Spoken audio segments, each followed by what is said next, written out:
Hey everyone, all 25 or so of my subscribers. I could be exaggerating there. My name is Just Dave, and as promised, this is the first video in the interview series. And today I'm here with one of my really good friends and, okay, I might be underselling that, best friend.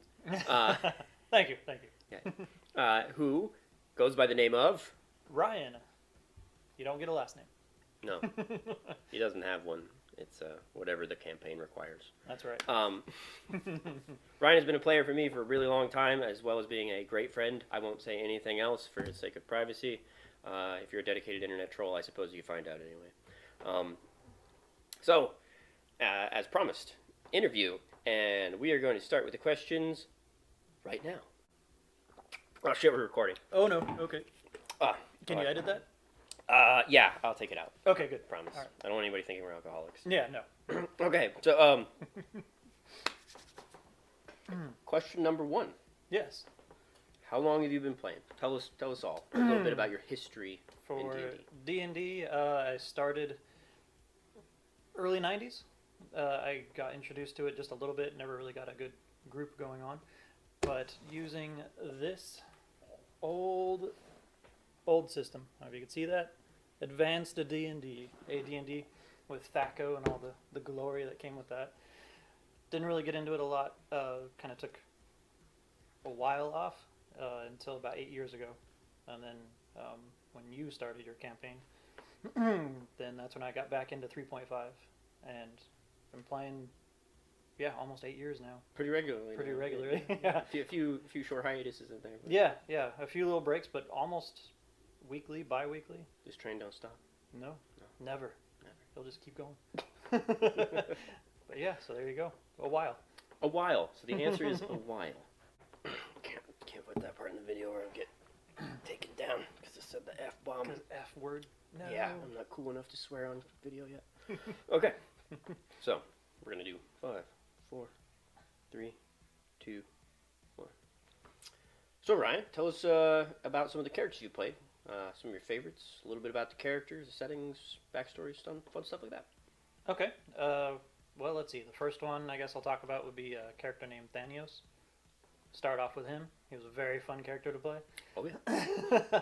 I believe he got up to level 12, if I remember correctly, right around there.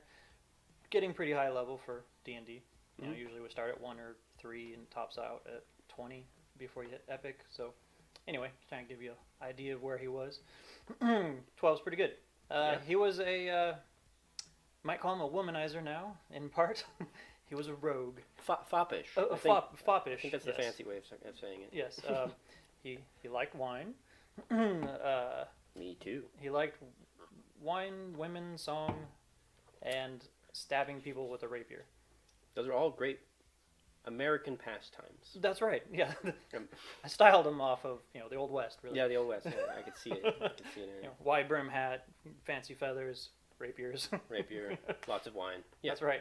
Yeah, Teddy Roosevelt. You can fact check me on that one. Yeah. I leave that to the comment section. Fact check it. I need Teddy Roosevelt with a wide brim hat, glass of wine, and a rapier. Mm-hmm. I believe his horse also had a hat. Yeah. No, I mean, everybody knows that. Rough Riders, dude. Oh yeah, that's what I meant. Roughly speaking. I mean, it was rough riding those horses. They had attitude with those hats. Right. And their own rapiers. Mm-hmm. So anyway. So about Thanios. Thanios was in a campaign that we had to adapt our characters, which I believe I'll get into a little later. Yeah, that's a future series to be revealed at a later date. I played alongside Thanios in that campaign, but that is an entirely different video. That's a longer story for another day. Yeah. We'll do that for story time sometime. Right. Thanios was fun, though. It was a chance to cut loose, let my party side go a little bit whenever we were in town and doing the roleplay aspect. Fighting, it was an adjustment from my normal style because I had to team up with your character or our friend's character to really get the benefit of that fighting style, because he wasn't great on his own, but if he could backstab somebody, he would annihilate people. Pretty good in the one-on-one. Yeah, wasn't definitely his forte, but he could duel. Yeah, one-on-one. But in a big combat, kind of on the mat and everything, I'd try to maneuver around. So tactical opportunist or yeah. something like that. Yeah. So harder to play. Yeah. It wasn't. Yeah. So transition into my other character I wanted to talk about was my main character. I consider him my main character. His name's Rain. He's an epic level character now, level 21, wizard. So his tactic was a little different in combat situations.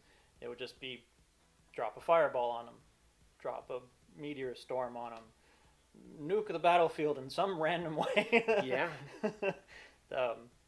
Yeah, and then he was the wizard and got into all the versatile spell casting things that goes along with that. It was a challenge learning a wizard because so many things go into being a wizard. You've got spell lists and what do I do for this day? What do I do for that day? And I have to keep track of all this. And do I have the right materials or do I blah? So much stuff goes on with that. Oh yeah. But then you really get to be like, I don't know, like a linchpin almost for the party. Like, Rain, can you do this? Rain, can you do that? Give me a day and maybe. It's one of those classes that when you put the work into, it's really rewarding. Right. Yeah. I definitely don't recommend that class for a brand new character unless you know what you're getting into. No. It is a lot of work. But a lot of fun. Like, I've had a blast with him. I've been playing him for 8 years now. Off and on. I was going to say, it takes a little bit of masochism to want to be a wizard, and you are a well-known masochist. So I am. It makes sense. Among our circles. You know, masochism and me. Yeah. You actually have the figures for those guys. I do, actually. So, Thanios, let's see if I can get him up here. Lean in real close. Lean in. There we go. So that's Thanios, roughly. And then here is Rain, although things have changed since we painted this guy. Where you see red is now blue. Yeah, where he painted. I was saying repainted. Repainted. I wasn't about to take credit for it, but yes, I painted that figure. And originally his robes were black, and you have no idea how many coats it takes to paint white over black. Yeah, that's actually a great thing about having a long-term character like that. You can go through so many story arcs, and he went from being a neutral character to an evil wizard, like with the black robes, everything, like the stereotype, building the tall tower. Oh, the tower. Oh, the tower. That backfired. And now he's a completely lawful, good, awesome hero guy. Yeah, completely redeemed. Probably all through story arcs and like no forcefulness on my part or your part, or it just kind of all flowed into that. An organic transition, a character development for those of you. Mm-hmm. Yeah, very rewarding as a player, and I'm assuming as the DM also. Oh no, I had fun with it. I liked watching that progression go. Yeah, definitely a fun character. So there you go. Those are my two favorites. I've got tons of other ones. I've got my most recent creation is a completely psychotic Dragonborn character for 5th edition, which he actually hears voices and he's got issues. So he's fun to play on a whole other level. I've got a lizard folk. I've got our Legionnaire guys that we didn't get to play too much on. Yeah, that was a pity. So playing different classes, I definitely recommend. To anyone watching this, don't get stuck in a rut, like always picking the same class. Play with the other one. Play the other ones. Like, have fun with them. I'm always looking like, what haven't I played yet? Like, I still need to play a druid. Yeah. More stories for later. And then, but you have played more than one FOP. I have. I think you lend yourself well to the FOP occasionally. I do. Yeah. You do. Yeah, I'll play a FOP here and there. Do you feel like there's a trend to any of your characters, or if you had to, purely hypothetical, if you had to say that like there's a particular archetype that you tend to lean towards or you feel most comfortable in, would you be able to pin one down?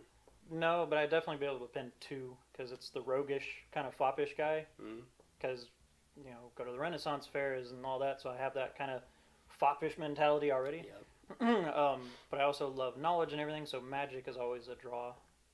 Not even just with D&D, but like all games. Power and potential, man. Yeah. So those two classes I'm definitely more drawn to. So I usually have to force myself if I want to play a barbarian or something like that. But then I get enjoyment out of that too in the long run.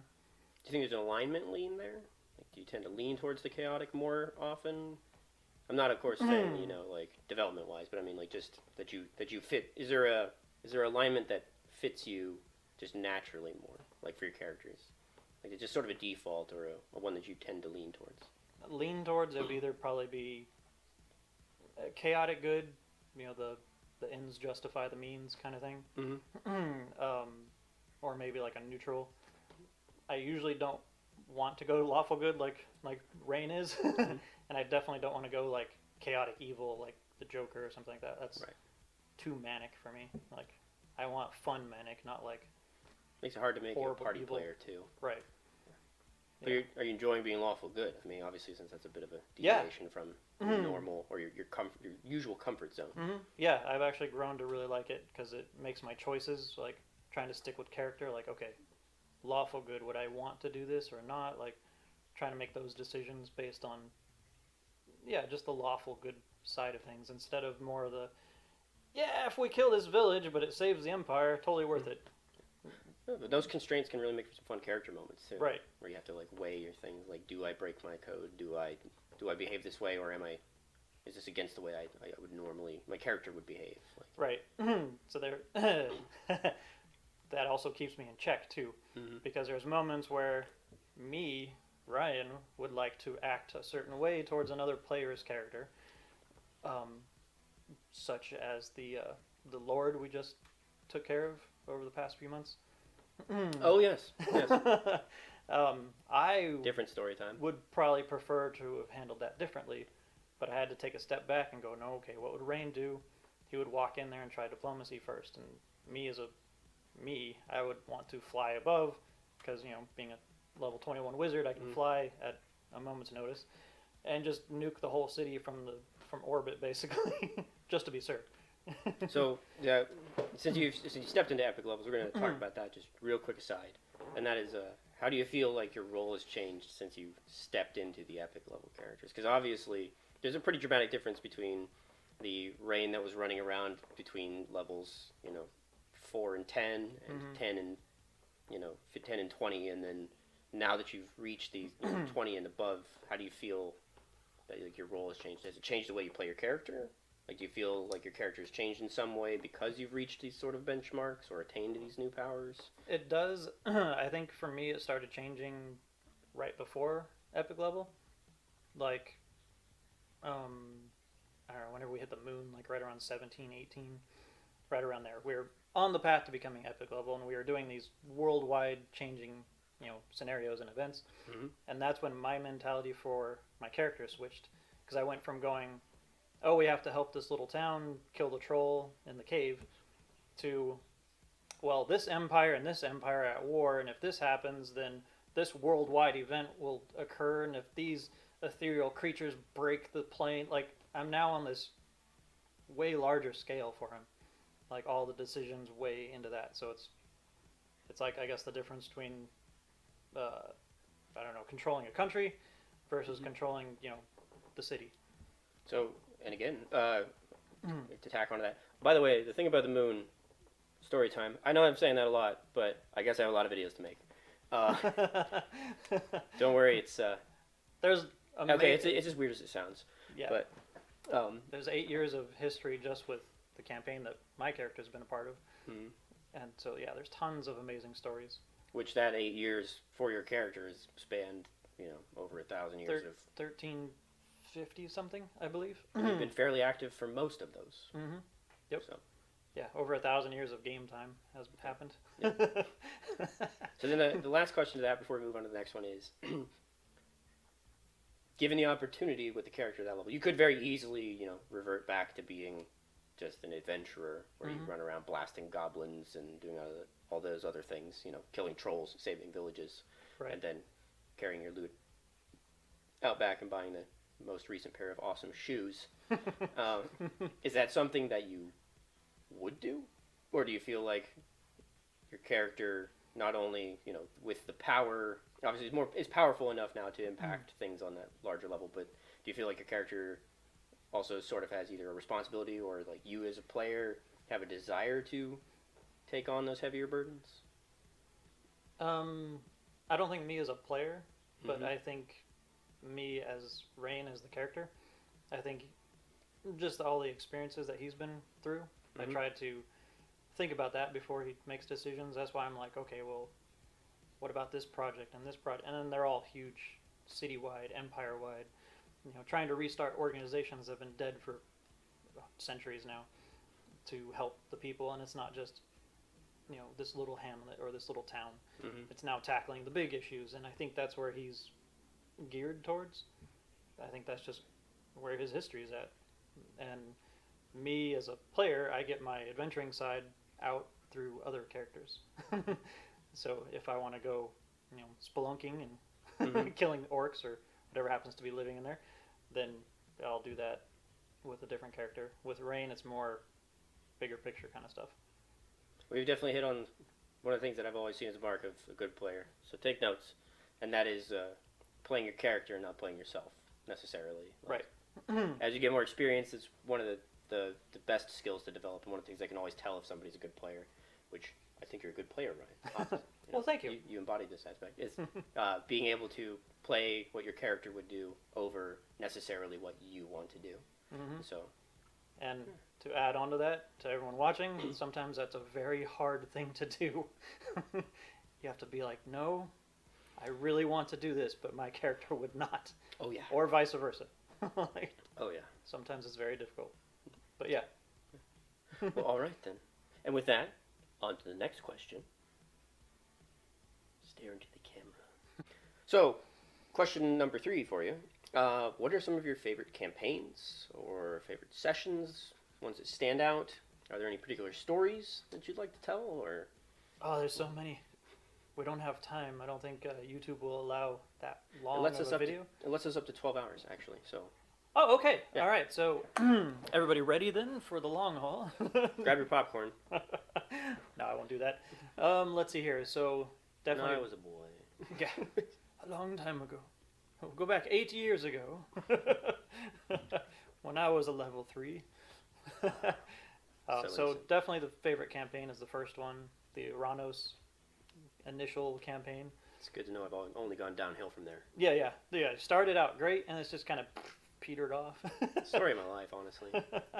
I consider that whole, basically everything Rain's been a part of to be Mhm. one continuous campaign. It's all been in the same world, and same characters or similar characters. There's definitely been some story arcs in there. We had the kind of initial adventuring mode, and then got into the M campaign, where we were fighting a bad wizard named M, and that took a handful of years. And then we did the Ethergaunt speed run. Yeah, you guys blazed through that one. It's meant to be a longer campaign, but Yeah. you guys are hard charging it, which Yeah. that falls into my rule that I brought up in the DMing tips one, and that's just get over it when they steamroll your campaign. Look at that! It's there it is in real life. In real life, yeah, that one that'll be my first story then. So what we call the Ethergaunt campaign happened very fast, very quick, super fast paced. We went through the entire story arc in weeks. Like, it was quick, maybe 3-4 months. I don't know. It was fast. It was meant to be a much longer, drawn out thing and do all these things. Our party had a kind of like a knee jerk reaction. Very first encounter with these creatures called Ethergaunts. Mm-hmm. They really hurt me, and I was like I'm the power wizard. Like, my job was to blast things. So when I blast things, usually they die or they get severely injured. Mm-hmm. They shrugged off my attacks because they were super spell resistant. So that kind of scared everybody into this super fast paced, these things are the worst thing ever, we have to stop them, and we were just go, just trying to close the gate on them. Yeah. It scared us into super fast action, which was amusing looking back. Like, at the time, it was kind of terrifying for us, and sort of a learning curve that there's things out there that are going to be resistant to different characters, Mm-hmm. which was kind of fun. Yeah. And then a whole time jump happened because of that. As a DM, it was both refreshing and frustrating. It was great that you guys were taking the initiative. I loved the hard charging on that, but I do specifically remember thinking, like, damn, you guys are skipping a lot of stuff. You guys aren't ready for this fight, but okay. Mm-hmm. Here we go. Yeah, it was just hard charging that whole story arc. And you guys pulled it off. Mm-hmm. Pulled it off. We did. Yeah. So taking a step back, going back to the M campaign, very first session that I did, level 3 character, the party had already played, I want to say 3 sessions before I joined. Just about like the party that would become the core had. Yeah. So my character teams up with them because they went into town, needed a wizard. I join them. So I'm now in character, and this is where good players, I suppose, come into play because we were all in our characters at that moment. So I'm this brand new member of the team, and we go riding off to where we were supposed to go for, our goal for this mission. We pass a village that they had been on the previous session, where everybody was dead. And my character, me being in character, I look around and kind of talk to a couple people. They're investigating what had happened. And the party informs me that they were the ones that killed everyone. I'm like, what? Do I want to be traveling with you guys?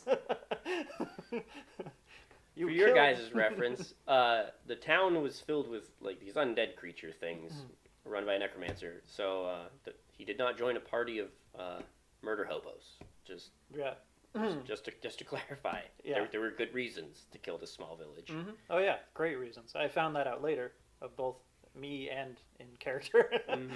But it was a great character moment. I will always remember that because first introduction to my new teammates, like, wait, what? Because they forgot to tell me they were all undead. yeah, they're very bad about that. Explaining quite a few things, actually. They failed pretty hard at explaining quite a few things. But yeah, that's where good stories come from. Mm-hmm. Being in character. Let's see here. So many other good sessions. One thing I did want to mention, since you've already mentioned this before, there was a great, amazing moment where we were at the base of this tower. Yeah. And we were supposed to go up the whole thing. And I had the idea. Well, you know the story. You've heard this already by now. No, please. Please go on. Go on. They haven't heard it from the player's mouth From the yet. player, okay. So I imagine yours is a far more entertaining version than mine. Yeah, well, yeah. More because the... 7 levels, Ryan. I spent 7. a whole week making that tower. Now, please go on. And we bypassed the whole thing. Yeah, whole thing. But he let us do it. It was It's great. true. Because the idea panned out. It was my familiar sent him up there, looked at the door. We were able to use the dust or whatever it was called. Things called like void dust or something like that. It was a gate crater dust smear on a doorway. You can connect it to another door as long as you're familiar with the other door. And now I went all the way to the roof. Dave did a brilliant moment where he was like not prepared for us to be on the roof yet. So therefore M, the bad guy, was not prepared, and him being a very twirl of the mustache kind of awesome bad guy, like that very refined, melodramatic sort of guy. He was great. One of the best bad guys ever. I seem to remember it was something along the lines of like, I hadn't expected you to be here just yet. Here's some minions. I'll be right back. Yeah. And he took off. So we laughed and had to deal with the minions. But that whole on the top of the tower fight, like that fight itself, was great. We had some NPCs with us that we had hired to help us during the event that we had acquired. My character had an apprentice at the time. He joined us. We had, I want to say 6 party members, like actual people. Yeah, just about. 6 or 7. 6 or 7.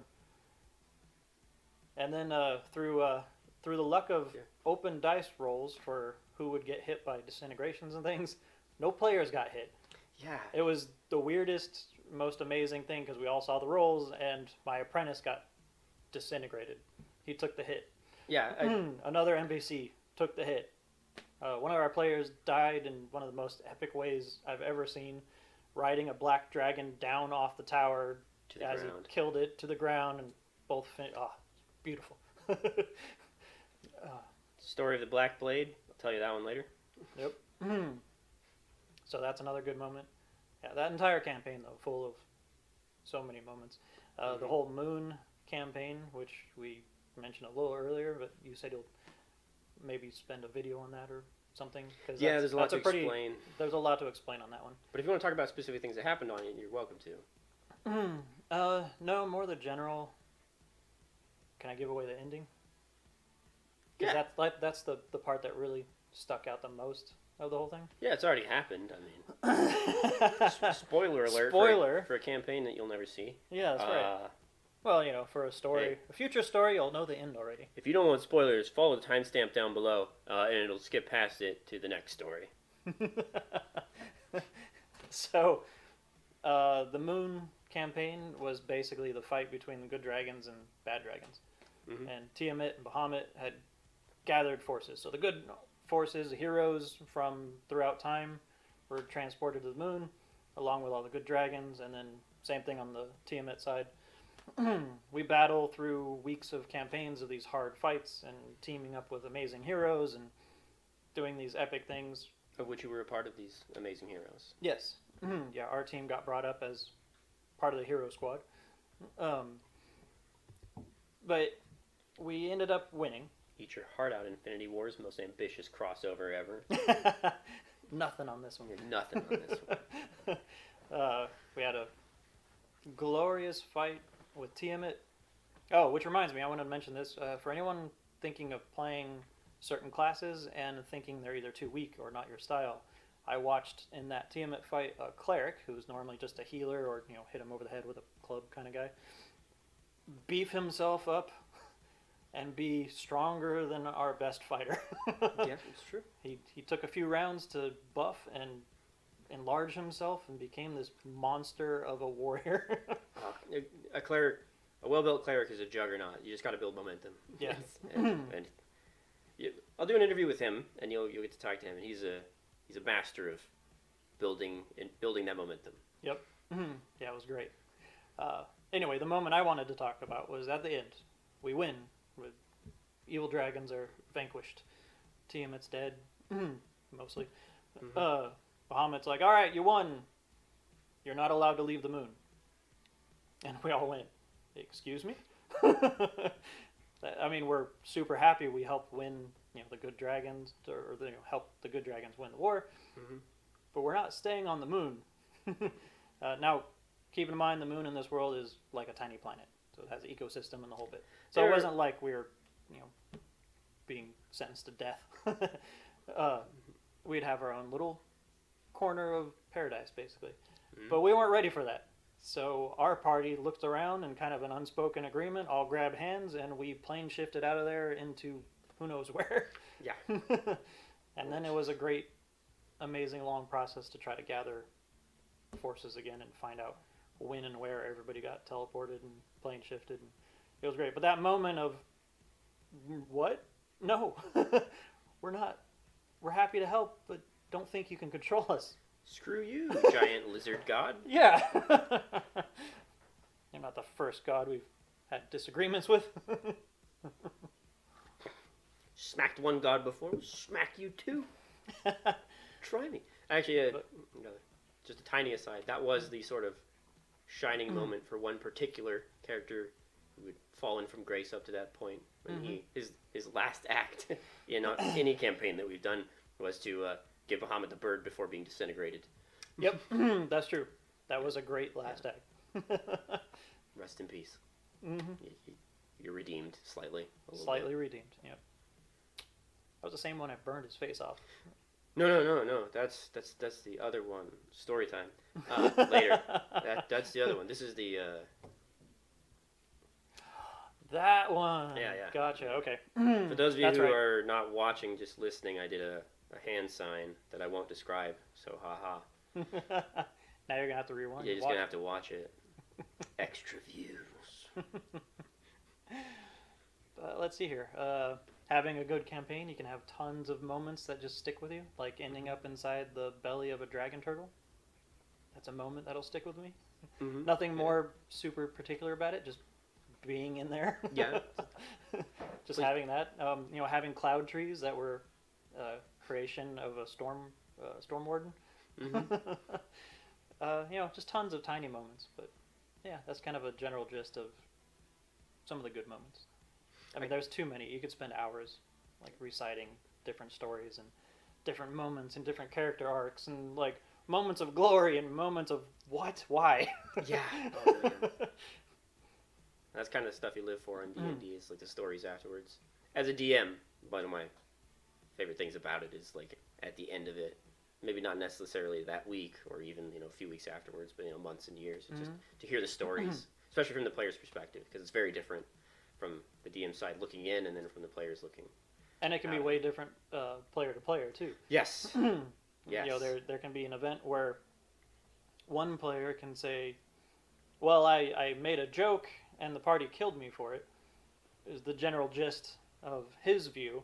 Mm-hmm. And the rest of the party can say, "Well, this character threatened to kill one of our party members with a kick and steal an artifact, so we stopped him."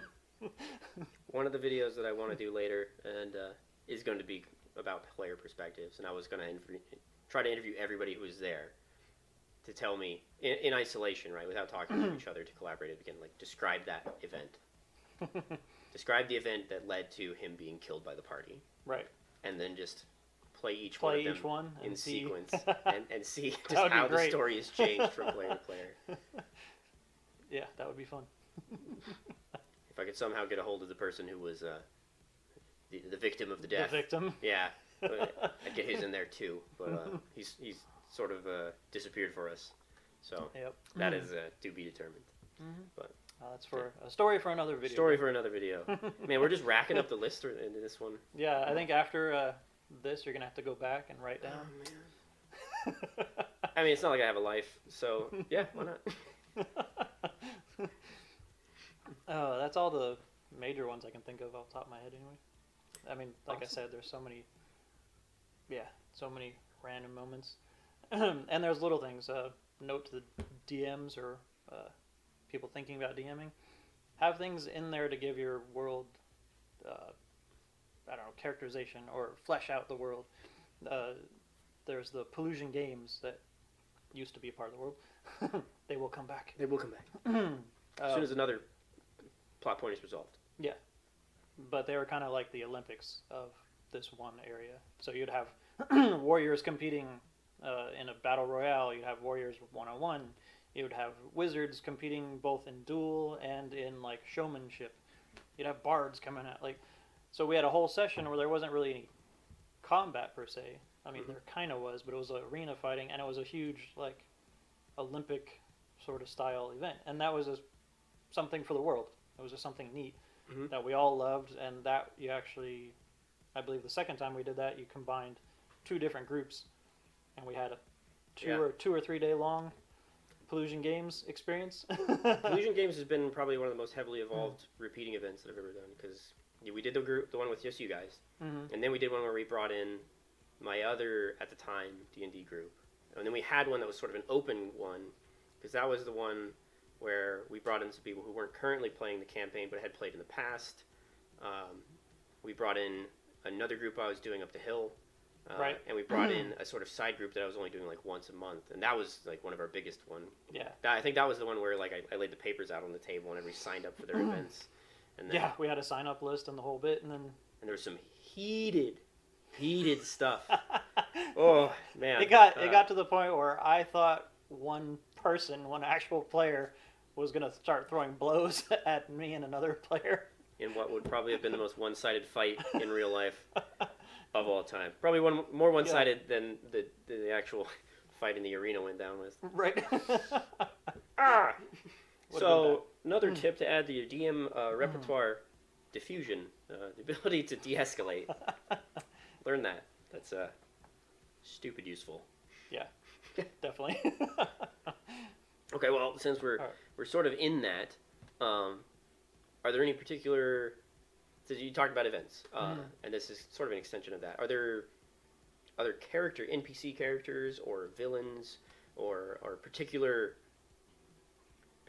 events or places that like stuck with you, like as just being like this is really cool, whether that's because of the way that your character impacted them or the way that like you interacted with them, or even if it's just like a moment where you stood back and like you just got to really enjoy the way other people were doing things. Like it doesn't necessarily have to be specifically something that the DM did or something that you did, but like just those types of either characters, places, or moments that stuck out?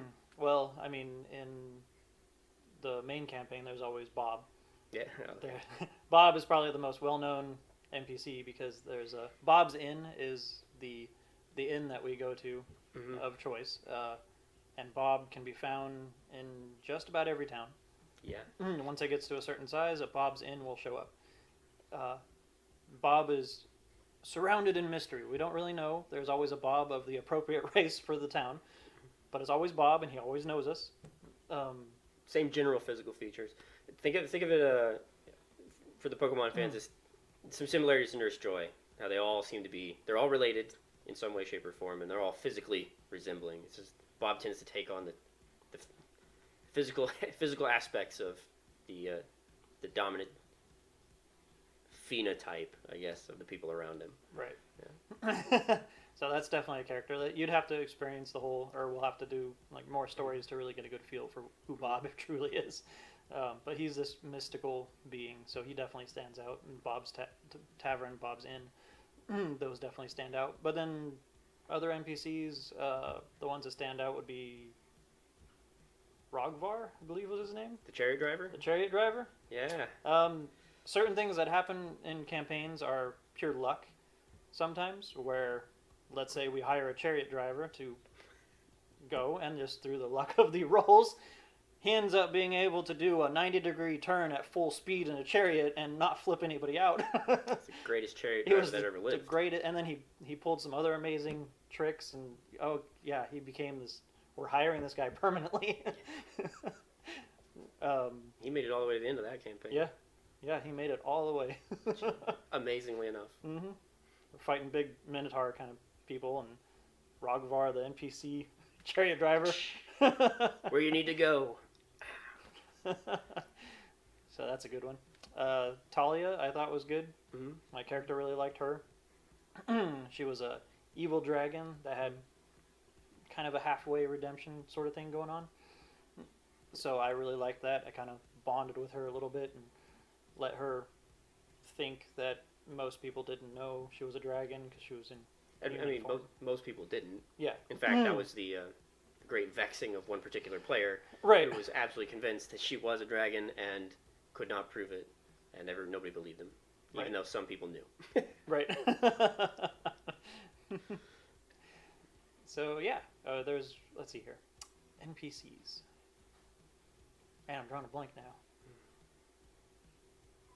There's a few other good ones, but I can't really think of them right now. Fair enough. Yeah, drawing a blank. Those are the ones that popped out first. Favorite villains? Well, M, of course. Yeah. M's definitely the classic, like, meh.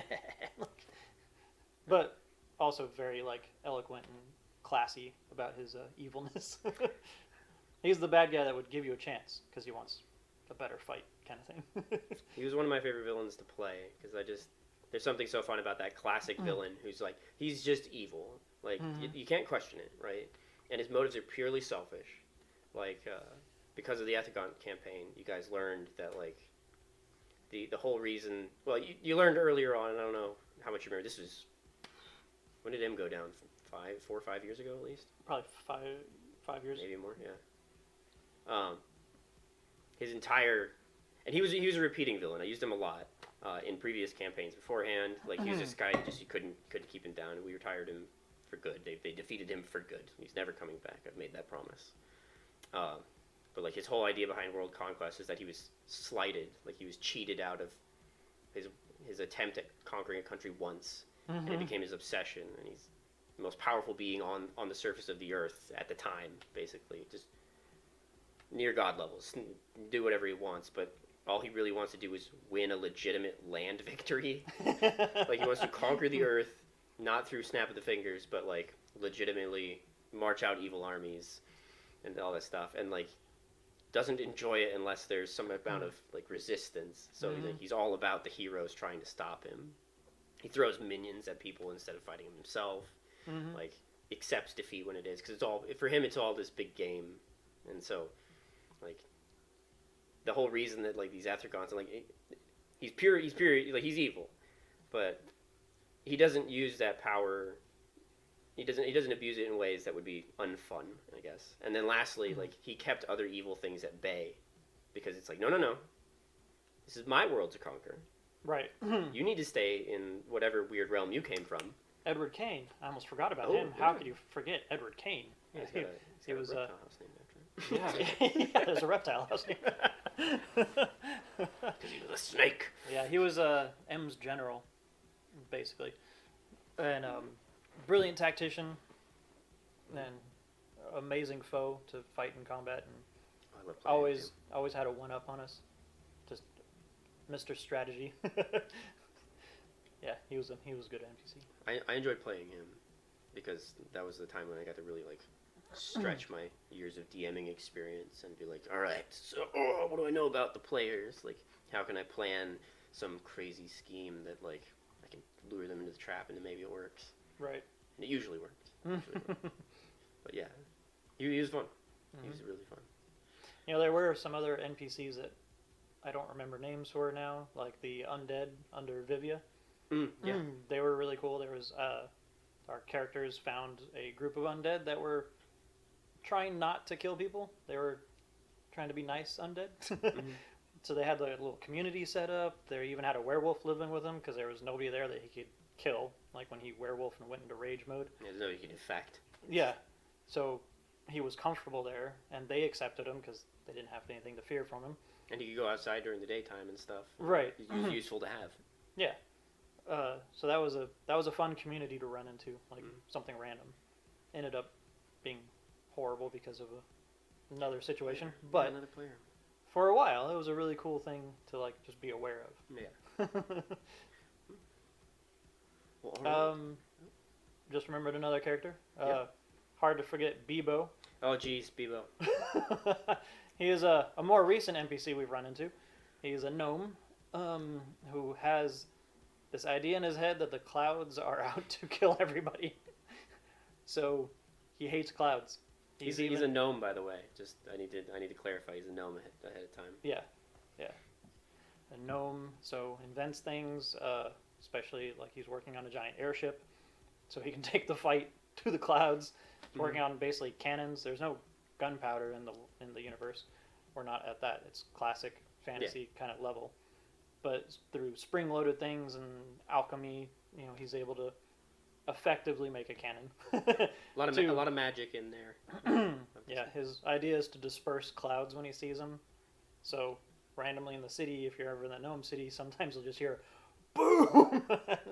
He's clouds disperse. Explode clouds with magic. Because he's on a quest to find the nest that all the clouds come from, so he can go wipe them out for good. Bizarre belief that the clouds are gloating over everybody. That's right. Floating up there in the sky where you can't reach them, raining on you, blocking out the sun. Who do they think they are? So yeah, there you go. Yeah, there you go. There's definitely others, but that's a taste.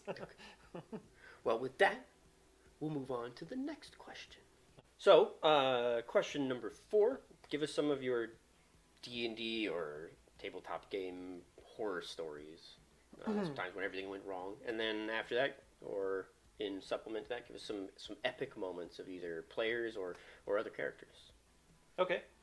Well, let's see. For horror stories, I guess I'll start with pretty much a whole campaign that we made the best of. It was a campaign where the DM, skill-wise, was not too bad, except that he had the horrible habit of every single NPC we ran into was out to cheat us, steal our money, kill us, backstab us. They were all very horrible individuals. They were all as devious and shisty as he was. Yeah, he made every NPC him, so we couldn't trust any of them. Like, it was horrible. That's the campaign where Thanios is from.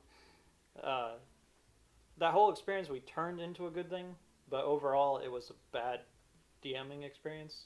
Like, witnessing all of that and witnessing the downfall, and it just, the fun we ended up having to create was because we had to turn into this chaotic kind of fun. We made our own fun. We had to make our own fun because the world that he created and the campaign setting that he created was not fun. I played alongside him with this one, and yeah, it was fun. Not necessarily because of the DM, but because just in spite of the DM. In spite of the DM, we made it fun. Yeah. So it was a bad experience in that regard. Yeah, all the characters being like that, and then the inconsistencies with him as a DM. So this town started off over here, and then suddenly it's on this side of the bay, and then this forest was up here, and now it's down. Like, he never drew a map, and then we asked him for a map, and I think he just drew a circle and put like woods, water. Yeah, it was basically like a wagon. All the cities were basically like spokes of a wagon wheel almost. Yeah. And then he tried to give terrain later and change where everything was. And we're like, whoa, wait, what? I remember the confusion. We took a boat, and like we were convinced the way he described it, the boat was going across a body of water, and then like he draws a map for us, and we're like, why'd you take a boat? It's faster by land. Like, the way he drew the map, the way he described it, we were sailing from here across an ocean to here, and then when he finally got around to drawing the map, it was we sailed from here up the coast to here. Very different sailing kinds of trips. Yeah. Yeah, because we even had a open water fight during that session where we were traveling with the pirates attacking us, and no coast in sight. Like, it was supposed to be like pure open water pirates attack kind of thing. And in a world where firearms had been basically established as not existing, we got Golden Age pirate ships with gunpowder cannons that rolled up next to us. Yes, that's right. Yeah, guns are not a thing. Cannons are, apparently. They are now. They are now, because he wanted pirates in there. Yeah.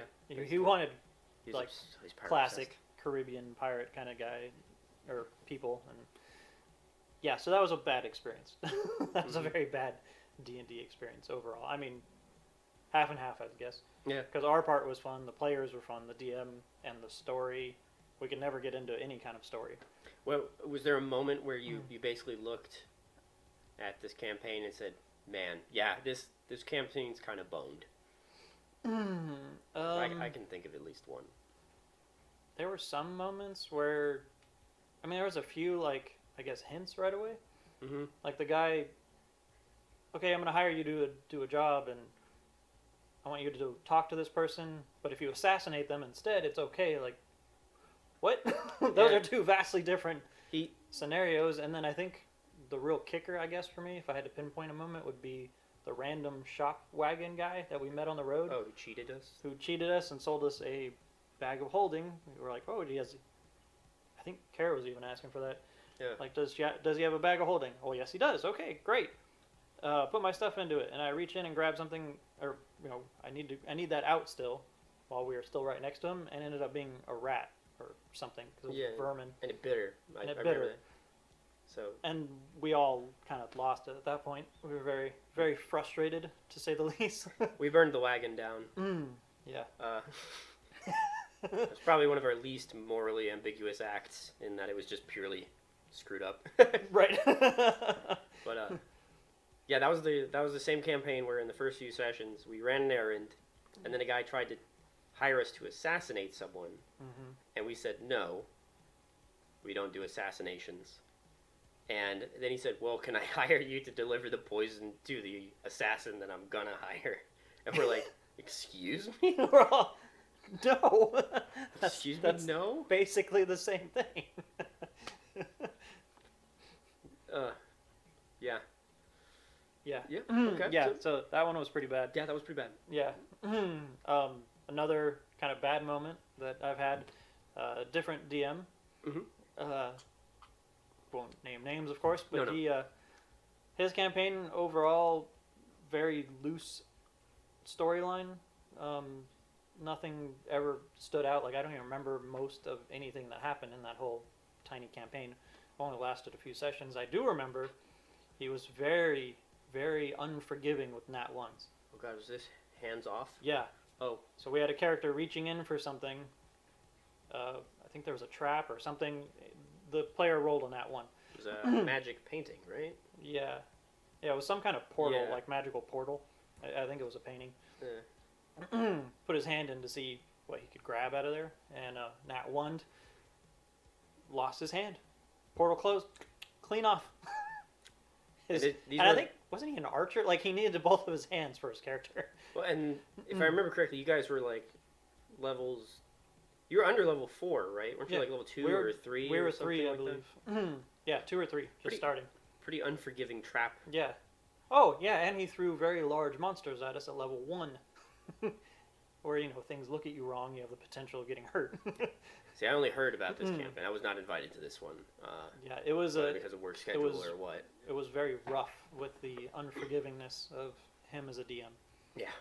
So that was a not fun experience, because we were always terrified that we'd just be walking along and catch an infection, and he'd, there's a certain book series and TV show series that I won't mention that would randomly kill people because they got an infection on the road or something like that. So we were always terrified that would happen. Yeah. So yeah, not a fun experience overall. No, that doesn't sound like a very fun one. Yeah, that's not. In fact, I think covered a part of that in my DMing advice about severity of nat ones. Yeah. Yeah. Yeah, I think that was in there for that one. There was an example for you. Yeah. Don't do that. Yeah. It's not fun. Actually, another one I think you talked about also on your DMing tips and tricks is my last bad experience. Had another... just in case it's me, I gotta drink some wine. Well, since you're doing that, hold on, my viewers. We are drinking wine, by the way. Yes, we are. I might have said that already, but...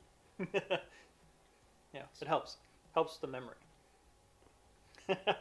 Had another game master in the past, also DM, but he had has a tendency of not being the most prepared. So very well done stories and campaigns, but not fleshed out enough. So if we did anything off the rail too much, it would throw him for a loop and not the best at improvising. And then if we went past where he had already written, we would either have a very short session, or the end of the session would kind of get a little weird and wonky as he tried to improvise. Yeah. I think I know what So that's not too horrible, but enough that it stands out, or it's like, oh, that's annoying. Like, especially because the part that he did flesh out and everything was usually really fun. So you wanted more as a player. You're like, yeah, this is great. Let's keep going. And he's like, Still working on that. Yeah. I'll get back to you. Hit a loading screen. It's disappointing as a player whenever it's not done. Something fun like that isn't continued on. Like, you have to stop it short. Or if I go to this person's house instead of going the direction he thought everyone was going, he has to try to improvise some details and things that are going on over here that he didn't expect. Improvisation is one of the harder skills to learn as a DM. Oh yeah, definitely. Yeah. But yeah, some very interesting things can come out of a lack of improvisational skills. Right. But yeah. So yeah, all in all, not terrible, but worth a mention, I thought. So kind of a transition piece from bad to good. Because it's kind of both. Like, it definitely stands out in my memory as a 2-session event. They were separated by a few sessions, so it was 1 session and then a few and then another one. We already touched on it a little bit about burning the face off of a player. Oh, yeah. That was the 2nd session. The 1st session was this huge trial. Oh, no, yeah, I know which one you're talking about. There was a whole... I know exactly which one you're talking about. That was amusing as all hell. Yeah, there was this whole build-up over months of actual playtime, and it finally came to a head where we tied his character up, stripped him down so he didn't have any of his magic gear, and tied him to a chair. Tied him to a chair, naked, and then had a trial in his room, in his in-room. This was completely ad hoc, by the way. This is not part of the session I had planned. They just decided to host a tribunal for this guy. Yeah, I don't even remember what the last straw was at that point. While he was there, this is a player we're talking about, an actual player character. Like, so yeah, I'm not talking about an NPC, and he wasn't not at the table when this happened. Like, he's there at the table. Player's there. Game starts. The last straw starts, which I can't think of off the top of my head right now. I don't remember what I know exactly inspired the trial. Exactly what I remember exactly what did it. It's that you guys were in possession of a powerful magical item that you were delivering to a particular location to be destroyed because it was too dangerous. And you had put it in the possession of your halfling shape-shifting wizard because it seemed safest with him because, mobility, the ability to change. And he had proven very trustworthy up to this point. That addendum, that qualifier up to this point, stories down the line. But at this time, he was a very trustworthy figure. And let's call him Captain. Okay. He called himself Captain, so we'll just call him. We'll go with Captain. Yeah. He didn't have anything to be captain of, and he certainly wasn't in charge. So it was an interesting moniker. But Captain decided to demand the magical item, and when the wizard went by the name Jay, when Jay said no, Captain decided that the best way to go about that was to attack him with his sword to force him to give it to him. And wouldn't you guess that it's very difficult to take down a shape-shifting wizard with a single sword slash? And so he flew away. And so everybody found out that Captain had decided that that's right. murdering party members was okay to steal magical items. Yeah. So that was a memorable, epic, kind of bad situation. Yeah. We spent an entire session that we thought we were going to be playing the game with this very emotionally driven, intense trial. And he was arguing his point, and we were trying to get through to him that that's not right. Like, it was this whole thing. We spent hours talking about it, and we finally put a Gias on him. Which he willingly accepted. He willingly accepted the Gias. Yeah. Later we found out it was because he thought that by the time he was in a position to break it, then he'd be able to negate the horrible effects from it.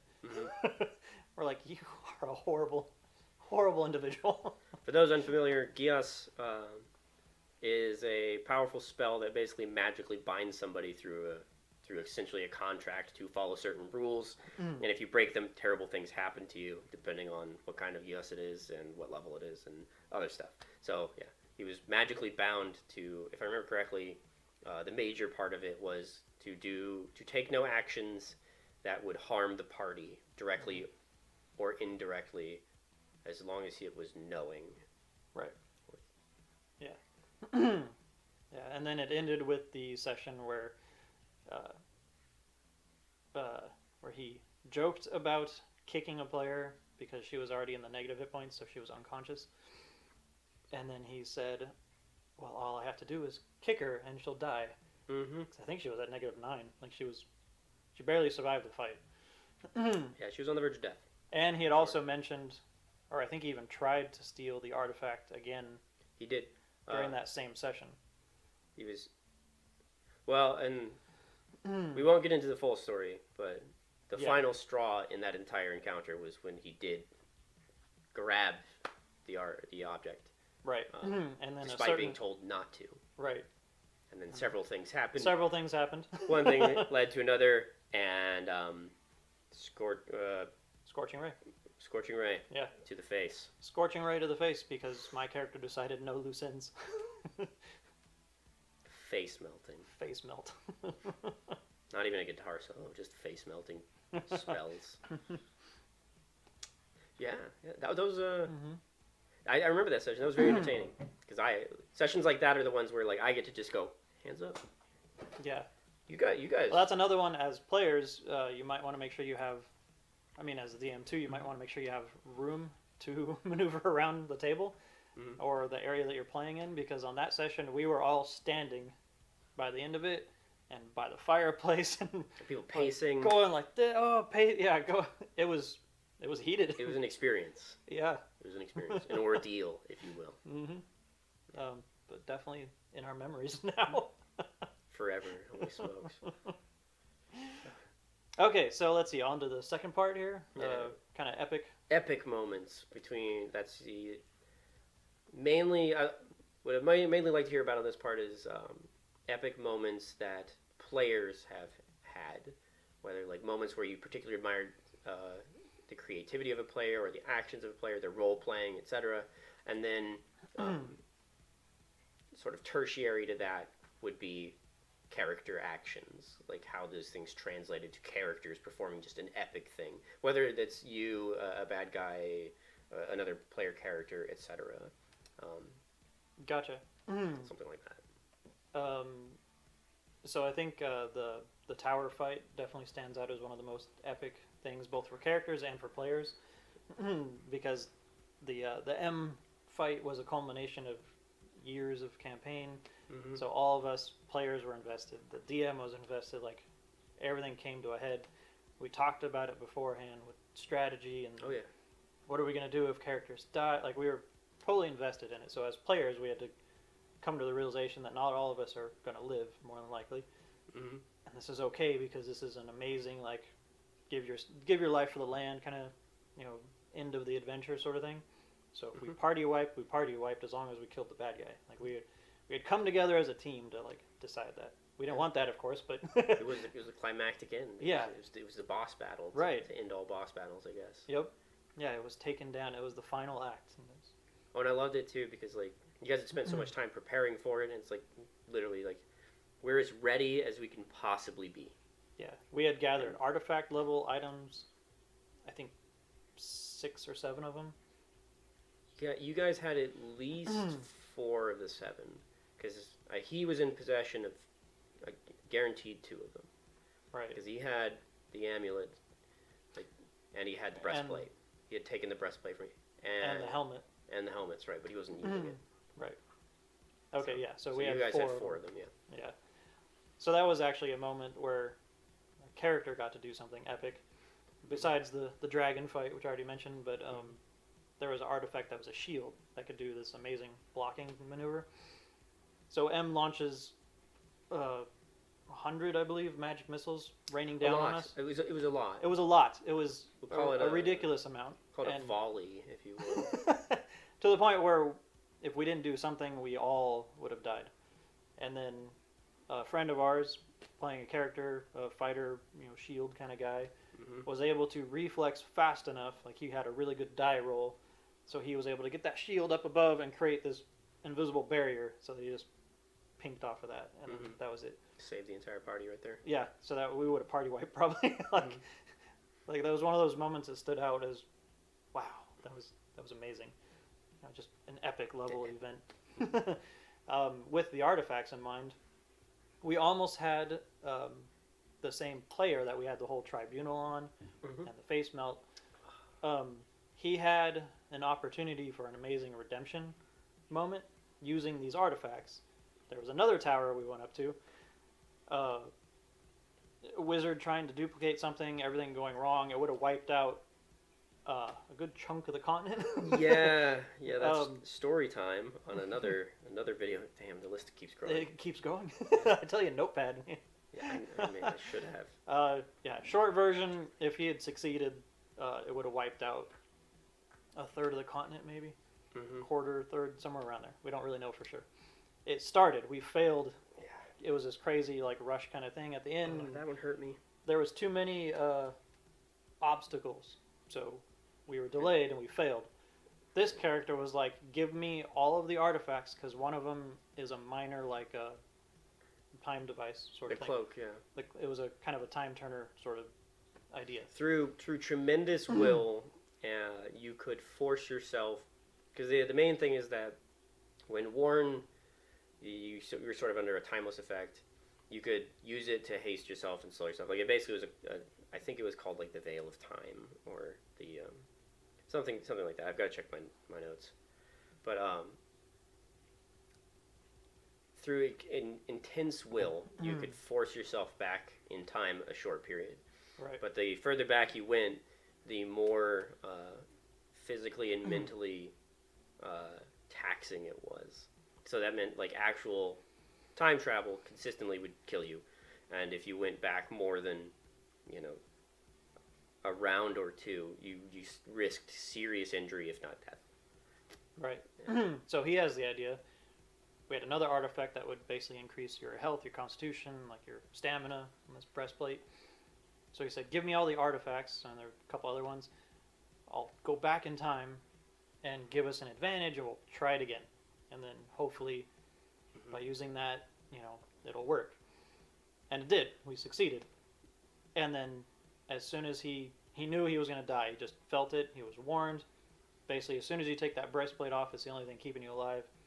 You're going to die. So he says this amazing, heroic goodbye speech. It was worth it. Takes the breastplate off. Dead. Mm-hmm. And we're like, oh my god, you've redeemed yourself, both as a character and a player. This is great. This is amazing. And then as the days go by, he starts revealing his thought process of how he thought he could survive and how he was hoping to live in immortality basically through his act of heroism. And so he just made it worse and worse. So lesson. I believe the phrase goes, discretion is the better part of valor. But if you do something heroic, or it ends up being self-sacrifice, heroic. or it ends up, I was going to say, intentional or otherwise, just shut up and stop explaining why you thought it would turn out differently or why you did it. And people will continue to think that you're an amazing hero, because the more you explain and the more you talk about it, the less heroic it gets. As you start to go, well, maybe I thought this was going to save me. Well, I thought I could have survived it because of this magic item I had. You're like, oh, so it wasn't self-sacrifice, it was... Okay. Gotcha. Yeah. I'm pretty sure at least once I was like, shut up, dude. Just stop talking. Stop talking. Stop talking. You're a hero. Stop talking. Don't ruin it. Yeah, you're dead. Nobody knows about this. Just shush. But yeah, definitely an epic moment. Both for what happened before the time. High. Yeah. So low. Just because you wouldn't shut up. Yep. So let's see, a few others off the top of my head here. We got a character played by Kara. Her character Elska was a rogue, kind of stabby, classic rogue, pick locks, stab things in the back. You guys about level 5 or 6 when this happened. If it's a story, I think it is. Yeah, I believe 5, if I remember right. Elska's finest, well, almost one of her finest moments. Yeah, it was great. We were helping defend a castle wall, so it was a really fun, large scale fight. Mm-hmm. We had a lot of, NPC allies on the walls and in front. They had a lot of NPCs charging, so it was a lot of just battling and kind of just general fighting, and you'd roll and a bunch of figures and dice would come off the table. Mm-hmm. It was a large scale thing. It was fun. One of the bad guys I remember was a Vrock, big winged thing. Yeah. Landed on the walls and was just slaughtering our poor soldiers. We even had a character or two engage it in combat and not doing well. Yeah. Looked like this one creature was going to kind of wipe the floor with us. And Elska decides, you know what? Because she wasn't the best at engaging in combat. She would hesitate, she would hold back, she would hide and click things with a crossbow. Mm-hmm. This was the first time she was like, you know what? I'm going to go for it. So she runs in, tumbles past everybody, does these amazing rolls, these checks, ends up behind the thing, and short sword in the back, nat 20s twice, I think. Super crit sneak Super attacks. crits it, and one-shots it. She just super crit sneak attacks and just drops it. And the whole party, we were just up, standing, what? You can do that? Where have you been? Yeah, it was great. It was an awesome character moment. She had a couple moments where everyone was just like, where have you been? Where was the ballistic missile that is your character just now? Yep. Plinking in the back. Mm-hmm. Fair enough. Well, I mean, to give her credit, she had an amazing hide check. This is true. She got to the point where she could basically just hide She embodied anywhere. the stealth. She embodied the stealth aspect of rogues very well. Yes.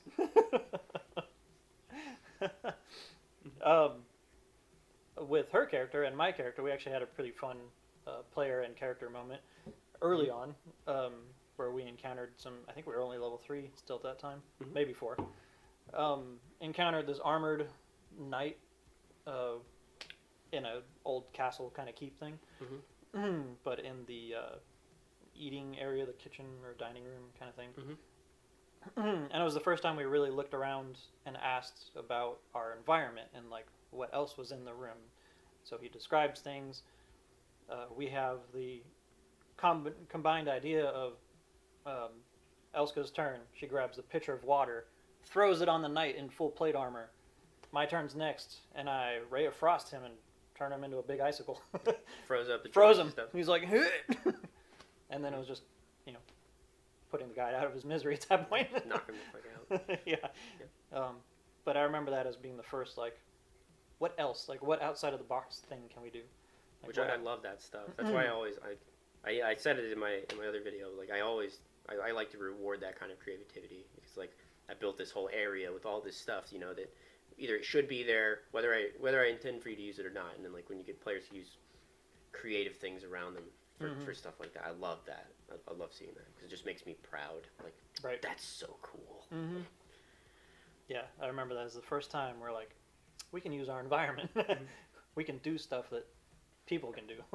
We can ask around. That's one reason I love D&D and tabletop games, because you're not limited by like key commands or joystick commands or anything like that. It's programmed. Yeah, whatever's programmed in. It's your imagination's literally your limit. Mm-hmm.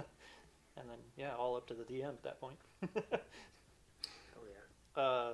I think the only other like real epic thing that I wanted to mention was in a completely different setting, where his character Kaum and yes. Edwill were part of a party, and kind of a culmination of a campaign where we ended up fighting a drow queen and her minions. And again, we had played these characters probably a year or two, maybe a year. Mm-hmm. So some investment into them. But this fight, Kaum was a barbarian, big Samoan-looking guy. Yeah. That's his character he was playing. And he rages, gets the extra hit points, and takes some heavy hits. And he realized as a player that his rage was ending next turn. All of his temporary hit points were going away, and he did the math and was like, oh no, I'm dead. I'm way dead. Yeah. As soon as my rage ends, I'm going to drop. And we happened to be fighting side by side, which we did a lot, because that was another character that I had that worked better backstabbing and flanking with a partner. Mm-hmm. So I would usually team up with him. So we kind of became, buddies in the game, and we were already friends in real life. So it just made sense that we were together a lot and had a connection. Anyway, we were fighting next to each other. So on his turn, he turns to my character and says, Edwill, thanks for always having my back. Kills the drow in front of us, and his rage ends and drops dead. And I'm like, what? Like, almost made me cry. I was like, oh my friend just died, and his last words was to me. Mm-hmm. And I was like, it's my turn next. I'm almost dead at this point. Okay, forget it. We're doing all or nothing in Kaum's memory. And so I pull out my assassin's dagger and I charge the queen. Mm-hmm. And I rolled just high enough to get a scratch on her, basically. 1 point of damage. 1 point of damage, bypassed her resistance. And I got the wyvern poison and a sleeping poison, basically, a combo. So it killed her. So you only have to do 1 point of damage to deliver the poison. Yeah. And that's it. He got 1 point in. And that was but I felt exactly like I felt obligated, and I felt my character felt obligated to just go for it, because Kaum just did that. And I'm like, ah! Mm-hmm. So I had to do this moment of all or nothing, and I did it, and then my character went unconscious because he had dropped to -1 or 2. Something like but that, the party was able to stabilize him. But well, yeah, you put the queen down between the mix of poisons there. Dropped her. That was it. That was incapacitate. Didn't kill her outright, but incapacitated and ended the fight basically. Right. But yeah, so that was another epic moment for players and characters. Yeah. Oh, that was one of the most epic moments. Yeah. Especially since I didn't even know how close Kaum was dying. Like when he announced that he had died, I as a DM was like, wait, what? Yeah, what? you even grabbed his sheet if I remember. I was like, let me check. We're like, hold on, let me check. Yeah, because he didn't say anything. He didn't say anything about it, and like everything was just so intense. I wasn't keeping track of his hit points all that much. So like when that happened, I was like, oh, wow, okay, wow, yeah. Yeah. But I think moments like that really tell you that you have a good group of players, characters, and a DM. Good story, good setting. Like whenever people get emotionally invested in characters and settings, and even in NPCs, like we've gotten emotionally attached to certain things. Like there was a Yeti that we loved. We fed him cantaloupes, and it was the goofiest thing, but we all loved this guy. It was like certain things like that. It was like that's when you have a good group. Like that's a good group. So yeah, there you go. There's some examples for everyone. Fantastic. Well, I think we'll move on to the next question. Then. Okay. Let's move. So, question number 5. Have you ever DM'd before? And what kind of settings do you like to DM if you have? And, tell us a little bit about your DMing experiences, I guess. Okay. So I have DM'd just a little bit. Mm-hmm. The setting is a world that I created. I kind of took your example on that. I really like the idea of having a world where if it expanded and everyone had fun, then I could have multiple groups like interacting in the world and changing things for each other. Mm-hmm. Dave has a world where multiple campaigns can be running simultaneously with different parties and stuff, and we might interact accidentally with another party, like potentially burn down a village that another party was supposed to go to. Yeah. Something like that. Yeah. Could happen. Hypothetically. Hypothetically. Hypothetically. I wonder if that's ever happened. Never. Nope. I'll have to check the records. So for mine, I created a whole world, or at least a continent on the world. Mm-hmm. Created a brief history, several nations, several cities, general guidelines, things to tell the players. I only did a few sessions, tried a few different groups, and just scheduling and group members, just things didn't work out. So I haven't, unfortunately, gotten a good, consistent core group going. I would still love to. I still have all the notes for it and everything. So nothing too epic ever happened because we never really got into certain things.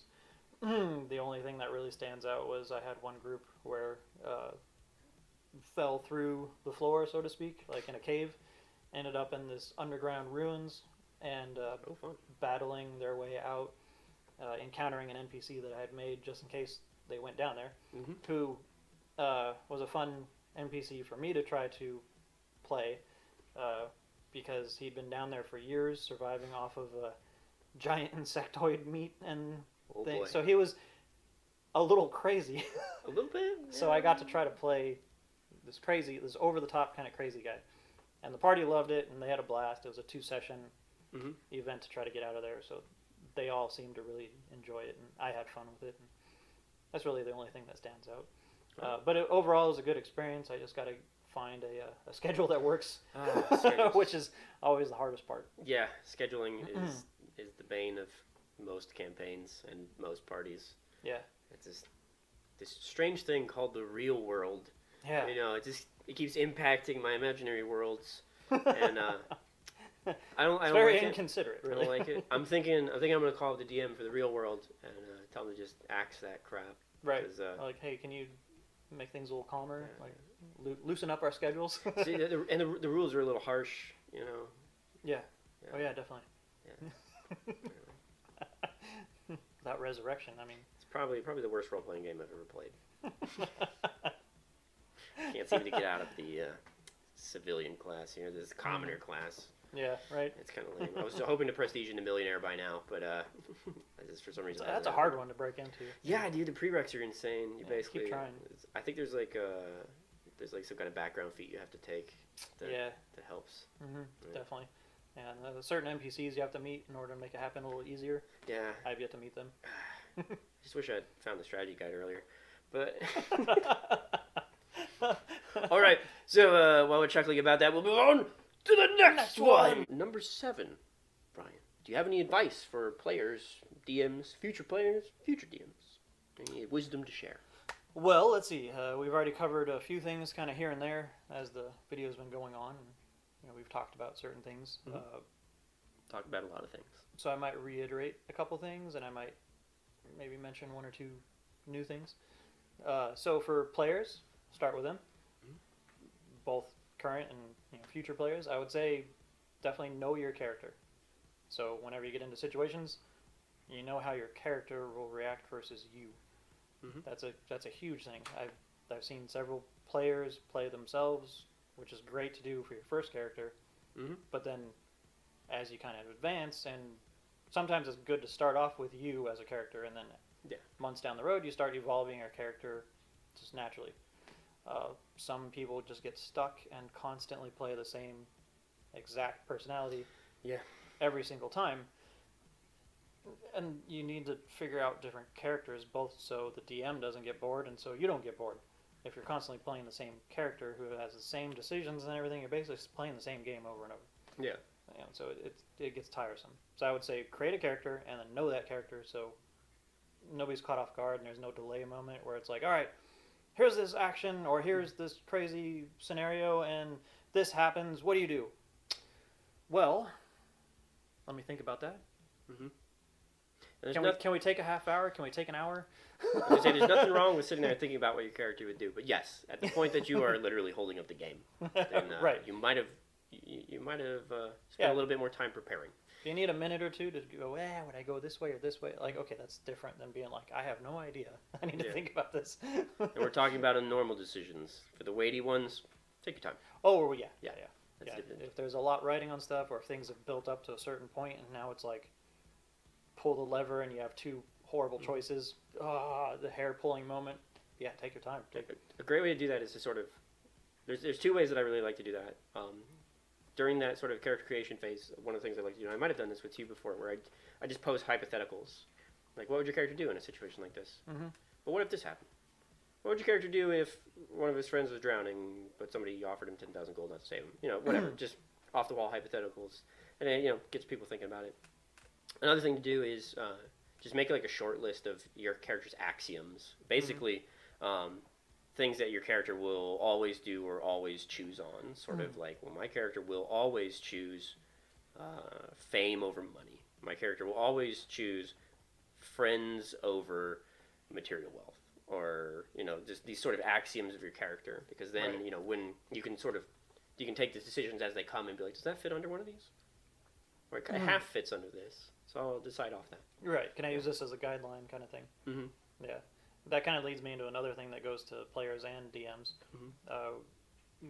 Whenever you're prepping for a new campaign or a new party, I think it's a great thing to do to sit down for one session and do a character creation session. Yeah. So then your DM can ask those questions. Party members can ask ideas or bounce ideas off of each other, ask each other questions.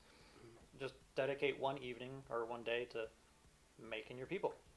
And is it cool if I do this? And then you can ask all the questions, especially if you're outside of the box thinking. Like, can I have this for my background for my character? Or can I do this? Or do I have access to this?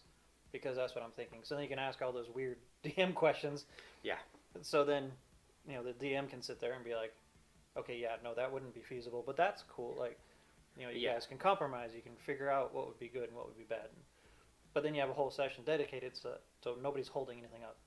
Well, that's one of the things I've always liked to do about the backstories. Is like, I like it when my players ask me about their backstories because I like to weave people's backstories into my world. And like, it's good when your backstory, as a player, it's good when your backstory fits into the world that you're in, and makes sense in it. And then as a DM, that's a great thing to do with your players is to be like, hey, what's your character's backstory? Like, oh, okay, so are you from, well, this country's like this, or this place could have had something like that. Do you want to be from there? And this is how these are things. So you can sort of shape it around there. And then one of the things I've always done with you guys is when I run a session, the first session or two, you're free to change your character however you want. Like, you can switch your feats around, you can switch your alignment around, you can switch your background up a little bit, because like that's sort of you feeling your character out. Right. So you can get to that point where you're comfortable with them. Yeah. Get to know your character and figure out. Sort of fits in with what you're talking about, like that. Yeah. That character creation session. Right. Yeah. And wrote some notes here, so let's see here. Notes. Yeah, notes. Take notes. Right. There's some advice. Actually, yeah. Players take notes. Please don't expect your DMs to remember everything. There's only so much you can fit in one brain, and so write it on paper. Especially if you have creative DMs and they give you rewards for certain things. Write down everything, like what the item is called, maybe the session you got it, like some notes, like I got this some context. Yeah, some context. I got this from the Sphinx in the random dungeon we ran, whatever. And this is the name of it, and then this is what it does, and detailed, because especially if it's a unique item that the DM is making, they're probably not going to remember it 3 months from now. 3 months or more down the road, like, oh hey, I have this in my inventory. What does it do? Yeah, I don't remember. Where did you get that? Yeah. I don't know. I've got one player and partly a second player who have inventories filled with items that they wrote nothing down. They didn't write down what they did or where they got them. And they'll be like, hey Dave, do you remember what this does? And I'm just like, I didn't even remember that existed. No, I have no freaking clue what that is. You don't remember what it does? No. I could guess. Do you remember when you got it? No. It's a leaf then, I guess. It's just a leaf. Yeah, at this point now, the magic has faded away. It must have faded away because it's not in here anymore. Oh, jeez. Something faded away for sure. And then the worst thing that happens is, a year down the line, I'm like, oh yeah, that's what the thing did. It's gone now. Yeah. Or some other party member who wasn't there that night that they wanted to use it on is there the next night. Like, oh yeah, I remember that. That does this. Like, oh. You should have wrote it down. Write things down. Write things down. Grade A advice. That is really good advice. Yeah, we write all kinds of notes. We write NPC notes down. Which I appreciate immensely. Yeah, and where they're at, and like little notes about them to remind ourselves, and then also remind Dave, hey, wait, that NPC in this town, can't we ask her about this? And he'd be like, oh yeah, I guess you could. Yes, you could. Guess you could. Forgot about her. Yeah, so another one would be know the mechanics. This goes for players and DMs. Okay. And you touched on this on previous videos, but know the mechanics for your class, your character, just whatever version of D&D you're running in general. Because there could be a fighter that doesn't know in 3.5 that you can trip people and do things like that. Like, I know a lot of some combat mechanics and other things like that get missed and overlooked just because people didn't read about them, didn't know about them. Spells are a big one on that one because spells can have some of the most complex series of effects. So it's nice to have a short list or like page numbers written down for your spells, and spend other people's turns, looking it up before you cast it if you can. 5th edition has some really cool stuff with that, with their spell cards. Like, you can have a little pile of cards. Oh yeah, those cards are a great idea. It's a great idea because I can't tell you how many fights or sessions have been, stalled for extended periods of time because somebody had to flip through pages, find the spell, read the description, debate about what it means, etc.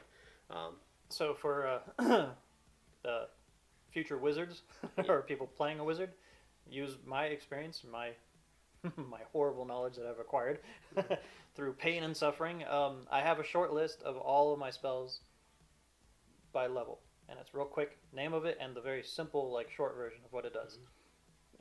3d6 damage, touch attack, or whatever, like, very fast. And then I have a binder of the long version that I can easily flip through. And I basically just copied and pasted from PDFs or whatever and made this list. So then I can print it up, and then I update it occasionally and reprint it. But then it helps keep things sped along, and then as you do spells enough, you'll start memorizing them and stuff. But it's a great thing to help not slow down. That advice goes for pretty much any player that has, not just wizards, but any player that has complex mechanics. Yeah. So, like, because Kara's character has an animal companion in one of our campaigns who's a bit more complicated than your average. So she's got a printout with all of its stats on it, which is, straight from the monster manual. So it's really nice because you can just instantaneously reference that. Another one of our players, he keeps a printout of his particular activated abilities for his class. Like, he's got some printout of his class stuff, which makes it a lot easier because his class has some complicated abilities with it. So having that, like, the quick reference guide, basically. Quick reference is it's a big one because it even helps other classes such as a ranger whenever they have different sort of archery feats, where if they do this one, they get this many shots, but it changes their attack rating to this. So it's really good to have notes with all the numbers already added, so you're not sitting there going, okay, wait, the first one is this. Oh, yeah. But the second arrow is this, but wait, I'm hasted now. When I play, I would do that a lot on, like, in whatever space I could find. I would write down my short attack bonus summaries of, like, it break down all of them as like this plus this plus this, and then equals number, and it's like, all right, that's this. This is the dual wielding version. Like, and if I use this ability, it's this number, so that way you don't have to do your math. Yeah. Every time. Yeah. So having a little, so knowing your class, knowing your mechanics, and then having a little cheat sheets and guides, that really helps. Yeah. That helps everybody. Yeah. It helps keep you immersed in the game. It helps you, have a feel for everything. Also, and as a last bit, as a DM, it makes it really easy for me or any other DM, because when you need to reference that material, you don't have to go digging through a book to find it. You can be like, hey, can I just see that real quick? Hey, what does that do? Cool. Can I just see it real quick? Awesome. Yeah. What's the wording on that spell? And then here you go, and read it real quick. It's just okay. Yeah. And away you go. Away you go. I think the last one for players. Again, most of these apply to both. Yeah. There's a lot of overlap in what makes a good player, what makes a good DM. Yeah. So for this one, it's kind of my default advice for most things out there in the world that involve people. Communication. Yes. Communication's huge. So players, talk to each other. Talk to the DM. Talk to other players. Like, communication between your team is so important. Like, I have no idea how many times a player hasn't communicated something, so people make decisions, and then it goes south. Yeah. But yeah, communication is huge. I'll add to that one. Even if you've been given the information directly from the DM, don't assume that everybody heard everything that was said. Like, relay that, because I can't tell you. There's two big things to that. Number one, that other person may have been more focused on something that their character was doing in another room or whatever, and the DM told them, the person, like, oh, well, what you know about this monster is blah, blah, blah, blah, blah. And then when that person asks questions, don't just say, well, I tell him this stuff. I tell him about the monster. I tell him what the DM told me. Like, while that's, at least some kind of communication, because technically the players haven't communicated, or the characters haven't communicated unless you say they have. But, like, reword it. Say it the way your character would. It adds a level of immersion, and it can add some flavor to it. And then, again, they may have been more focused with something else. Because I can't tell you how many times in a recent campaign I'm playing a barbarian with lower intelligence, right? And so I am specifically, as part of my role playing, not paying attention to some things, right? With the with the intent to ask them to explain something to me. And I get a lot of the party just saying like, "Oh well." I tell you everything I know. And I was like, well, what is it? What do you know? Tell me. Please tell me. I wasn't metagaming. Right. So. Oh, that's actually another one that I was going to bring up. Metagaming. Do your best to not metagame. And I believe you explained this on a previous video, but just to reiterate, metagame is where you take your own knowledge and put it into your character's knowledge. So just because you know something doesn't mean your person does. And also vice versa. I can have my character know something, especially like my character Rain, who's a super intelligent wizard. And I'm like, okay, he's way smarter than me. Does he know something I don't? And I'll ask him, and he'll be like, let me see. And he'll be like, oh yeah, he knows. You know this. That's what the knowledge skills are for. That's where there's all kinds of character features that are meant to help with that. But ultimately, yeah, as a DM, you should be willing to assist, because the characters very often will know things that players don't. Yeah. For example, I personally have never been a sorcerer in my life, and so there are You're many missing things. Out. It's a lot of fun. I know you keep saying that, Ryan, but I'm just a little hesitant. It's just the way I was raised, I think. No, fair enough. It's just a family of fighters, Right. I'm not giving up my feats. Yeah. So. Yeah. That's your time as a DM to shine, because then you can really explain things and like add your world's flavor, your bit to it. You can make things sound the way you want them to sound. And then as a player, that's your moment to shine, because then you get to use those aspects of your character that you specifically built them to. Because like that's the fun thing. Like with Rain, you're talking about how intelligent he is. Like you built him to be the smartest being on Earth, basically. Right. And so you should get to use that. And you should you get to be like, look how smart I am. Dave, how smart am I? not like that. But I mean, like, I know things. Watch. Right. And then I just get to dump lore on you and be like, yes, I'm so glad you rolled. Here's the history. Mm-hmm. But I think that ties into also what I talked about before with knowing your mechanics in your class and communicating. Mm-hmm. So I know that I have all these knowledges and everything, and I can roll for things because that's the mechanic on the thing. My job is to know when to go, Dave, I don't personally know this. Mm-hmm. Can I roll to see if Rain knows this? And then he goes, yeah, roll for it. And, sometimes I go, nat 20. I know everything about this. Well, and the knowing stuff, it's kind of like oiling the machine. It makes everything run better. Like, yeah. It itself is useful, but the fact that you can apply that knowing your mechanics to everything else makes everything else run smoother. You can use your character better. You can make combat go faster or better and smoother, etc., etc. Yeah. So yeah. It's the oil that lubricates the machine that is the game. Right. The machine. And then I think with that, on the DM side of things, I think some DMs will get caught up in forcing players to role play to the point of disregarding certain mechanics. Right. So, for example, if a player isn't an extrovert and doesn't really talk a lot, but they're playing a diplomat, let's say, or somebody with a high diplomacy skill, and they go, I'm going to go talk to the person, and can I just roll diplomacy? You don't have to penalize them for not role playing the diplomacy. Just let them roll because you know them as a person. That's hard for them to do. So it's kind of a balancing act on that side of things. A way to handle that with players that aren't very good. Like, it happens a lot that players play a character that's more charismatic than they are. I do it because I got no charisma. It's true. But yeah, Nothing. I'm basically just a dead rock. See. Okay. But yeah. But they want to play that because sometimes you want to play the person you're not, and that's fun. Mm-hmm. But a fun way to approach that is to just ask them, like when they're doing it, like, well, what point are you trying to make? Like, what are you going to use? Right. You don't need to make them have the discussion, but you can just be like, I like to do things like, how are you convincing him? Instead of just, I roll diplomacy to convince the guy. Like, well, just give me what angle you're working with. Right. And then you as a DM get the opportunity to sort of say things like, you prey on his insecurities. Like you talk to him about security, which he's very big on the security of the town, and so you talk him into helping you, etc. Like, give them that leeway, and don't be afraid to sort of expand on or elaborate on the areas where they give you that space to do that, because again, people play characters that they aren't because that's sort of the point of fantasy. Right.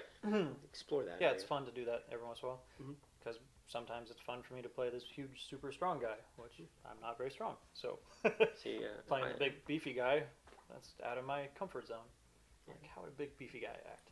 Well, I can tell you a bit about that because I am a big, beefy barbarian who rages out frequently. I'm also true. Yeah. Just like The Rock. Is that what you just meant by The Rock thing? Yeah. You ever seen a fist this big? I scare myself sometimes. That's a big fist. That is, yeah. Big fisting.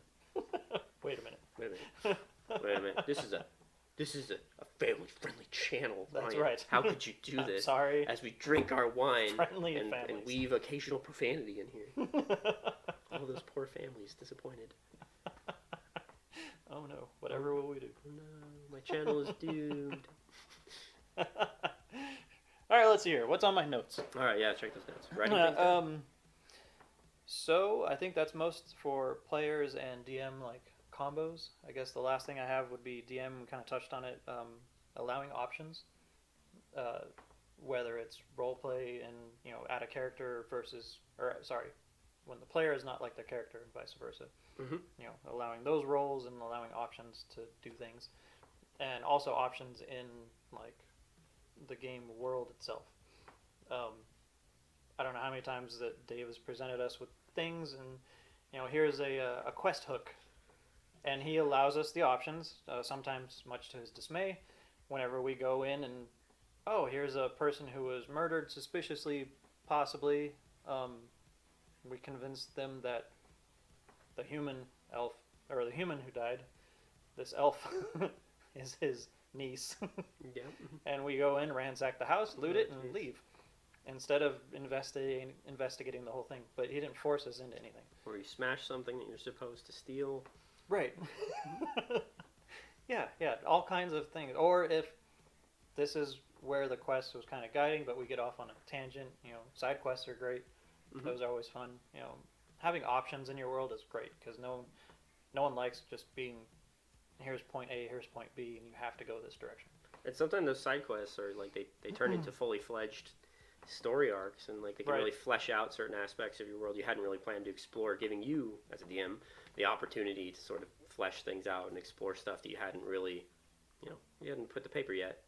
And then players of course get that wonderful feeling of trailblazing as they're forging into the territory that you hadn't quite prepared for. Right. Like, ooh, this is exciting. I hadn't expected to find these things. Yeah.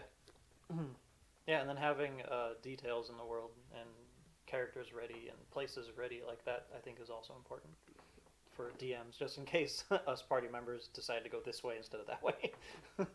So having stuff on standby, I think, is a good idea. Yeah. Absolutely. So I think the rest of it we touched on in previous questions and then previous videos that you've already done. Yeah. So I think as far as players and DMs, that's all I have for tonight anyway. Excellent. Maybe I'll be back. If you have any other great ideas, we'll bring it back on for another one because I like this. This is fun. Oh yeah, I enjoyed this. This was a blast. Fantastic. Well, that being that, we'll just sort of close this out right here then. This is sort of a natural flow. Okay, I like natural. That's good. I'm Just Dave. This is my friend Ryan. Ryan. And this has been Interview with the Player. If you liked the video, this spiel. If you liked the video, hit that like button. Make sure you smash things. Feel and free. hit things You are welcome to subscribe if you would like to see more videos when they come out. I encourage you to comment if you would like if you have moans, groans, bitches, and complaints. And if you have any suggestions for videos that you'd like me to make or topics you'd like me to discuss, then please put those in the comments down below, and I will address them and try to get those in on a video. Until then, may your rolls be lucky, may your games be good, and most importantly, I hope that they are memorable in all the right ways. Yes. Yeah, I hope everyone remembers everything you do for good reasons. So here's a little cheers to that. Cheers. Drinking alcohol on TV, right? Yeah, you are. This is now rated PG-13. Smash that like button. People's elbow to subscribe. And, if you like the button, just hit the like button. Yeah, don't do that. We got wine here. Yeah, if you